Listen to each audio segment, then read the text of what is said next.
Okay. Yeah, hi, Amila, everyone says. Okay, so we've got 14.5, day 1. We've got the chain rule. And, you know, the funny thing is we've been dealing with the chain rule all along. Suppose that z is a function with x and y as independent variables, but g and h are functions of time. That's what x and y really are. So x and y are both functions of t. You could make direct substitutions, as the notes say here, and we could get z in terms of t, but very often that's just not convenient. It could get very painful algebraically to do that. And if you need to take derivatives, it might be easier to think of this as a composite function using the chain rule. Look, the chain rule that we see here, if f sub x and f sub y, the partial derivative of f with respect to x, partial derivative of f with respect to y, are contained in a region, and if x and y are differentiable functions of t, then the derivative of z with respect to t, I don't think this is going to be too surprising. dz dt is, well, let's see here. Z is a function of x. Z is also a function of y, so we're going to take partial derivatives of z with respect to x and y. However, using this chain rule, we'd say now take the derivative of x with respect to t, take the derivative of y with respect to t as well. I'd like to draw a little picture. This can seem almost silly to do this right now, but it's going to prove helpful. I remember when I was a student, I kind of laughed and even scoffed a little bit that the professor did this.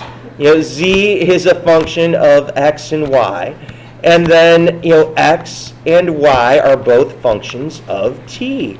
I remember looking at that like, oh, really, do we need to see that?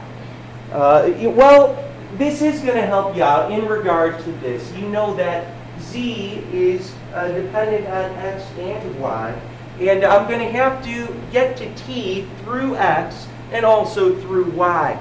Something new that you need to see is that x and y are called intermediate variables. They're intermediate variables. And of course, t we could, you know, refer to as an independent variable. So this picture right now might look a little odd, might look a little silly, maybe even, dare I say, a little condescending. But we do want to keep that in mind. Hopefully you'll see why we're doing this by the end of the period. So if z is equal to x squared y plus 3xy to the fourth, where x is equal to the sine of 2t and y is equal to the cosine of t, let's find dz dt when t is equal to 0. And let's first just find dz dt. Usually kids will be like, okay, dz dt. Well, you know, the picture up above, that little chart, still is going to showcase that, hey, if you want to take a derivative of z with respect to t, you have to go through x. So I'm going to say take a partial derivative of z with respect to x. But then we'll have to take the derivative of x with respect to t. Also, we'll take our partial derivative of z with respect to y. And then we'll have to take our derivative of y with respect to t. You can see that there are two paths in this little diagram going from z to respect to t. So my goodness, as we work this out, I hope we can take the derivative of z with respect to x rather quickly. What do we get? 2xy, you got it. What else? Plus 3y to the fourth. Now immediately kids will say, oh, dx dt. What's dx dt? Well, the derivative of the sine of 2t is 2 cosine of 2t. Look, the chain rule even sneaks into that. My goodness. Then we'll take our partial derivative of z with respect to y. Well, that might not be so bad. What do we get here? Just x squared plus, this one's going to be a little bit messier, 12x, y to the third. And then we'll say, oh, by the way, take the derivative of y with respect to t, the derivative of cosine t, which is negative sine of t. Now, that's what your derivative of z with respect to t is. What bugs everybody the first time they see it is they'll say, well, my goodness gracious, would you look at that? You've got a lot more than t's in there. You've got x's and y's.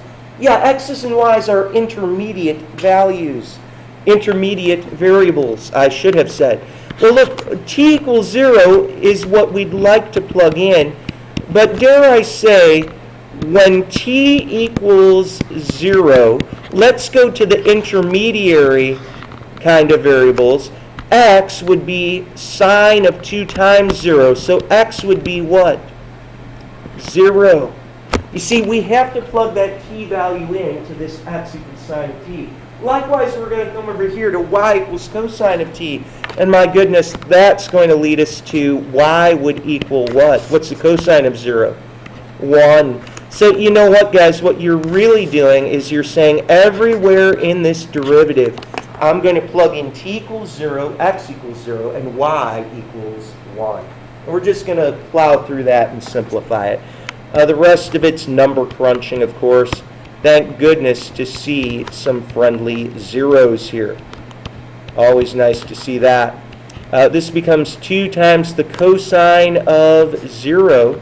We all know that the cosine of 0 is really a 1. Over here we get 0 squared, which is a 0. 12 times 0 times 1 to the third. Well, all of this is 0. If you're really on your toes, you don't even need to evaluate that this last term, sine of 0, is 0 itself. All of this latter part of the expression completely wipes out. And what are we left with? Well, in the parentheses here, this is 0 plus 3 times 1, so that's 3. This is a 2. 3 times 2 is 6. So there you have it.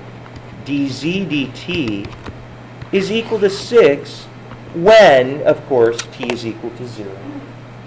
Okay, we doing okay? Okay, right now, maybe not so bad. I hope you're looking at it going, hey, I think I get this. Let's take a look, though, at what would happen if we extended this. What if all of a sudden we had a function, let's say it's w, and or we could very well just say it's f. F is a function that is based on 3 variables, and very well we might find that these variables are intermediate variables. We could say w is equal to f of x comma y comma z.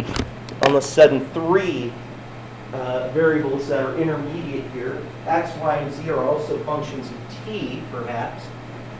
You can see something very, very similar. dw dt, you know what, let me immediately write a little picture here. Even right now, maybe this wouldn't be quite what you might expect. Maybe right now you're looking at it going, wow, I'm not so sure I really need that. You know, I know that w is dependent on 3 variables. If I want an input for my function f or w, I need to plug in an x, a y, and a z value.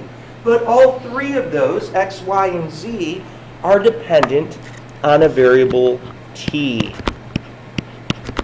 So it hopefully would make sense that as I would take a derivative with respect to t of w, I could go through x, I could go through y, I could go through z. Take a look at this formula that's written here. Again, w and f are really synonymous here. Take your derivative with respect to x, but then multiply by dx dt. Similarly, we do the same thing with y and z. Hopefully it's nothing too surprising. You feeling okay so far? All right, let's go to the next page. And as we do that, they're more or less asking us to do such an application. They're saying, find dw dt at t equals 0, where w is x, y plus z, and x is the cosine of t, y is the sine of t, and z is t itself. Well, again, what we just saw a moment ago with that diagram, and the diagram can honestly seem a little silly at this point. You can say, well, my goodness, I get it. If I want to take a derivative of w with respect to t, I'm going to have to take my partial derivative of w with respect to x, because I can get my derivative with respect to t through there. That's dx dt, plus my partial derivative of w with respect to y, but don't forget to multiply by dy dt. And then finally, partial derivative of w with respect to z. Then we have a dz dt. Well, help me out, guys. Let's see, we've got dw dt. What's my derivative of w, which is up here, with respect to x? A little bit easier, I hope. Y. And then what's dx dt? Taking the derivative of cosine of t, we get what? Negative sine of t. You'd say, oh, that's not so bad. Well, now we go back up to w, and we'd say, hey, take the derivative of w, but this time with respect to y. And what's left? Just one thing, x. And you'd say, oh, that's not so bad. But y is the sine of t, so I need to take dy dt, and that's what? Cosine of t. Finally, we have to say, all right, take our derivative of w with respect to z, maybe the nicest one of them all. What do we get? Derivative of x, y plus z with respect to z, we're just left with 1. Oh, hey, that is nice. And then the derivative dz dt, that's just a 1 in and of itself. Well, hey, this is the general derivative, dw dt. The only problem is, of course, right now we're supposed to plug in t equals 0. But there are intermediate variables associated with this as well. So I could say, look, when t equals 0, what would x equal? Well, x would equal the cosine of 0, which is 1. And what else? We'd know that y would equal the sine of 0, which is 0.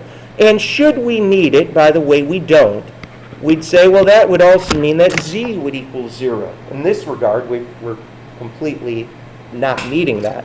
But look, dw dt is going to be, we'll plug in a y of 0.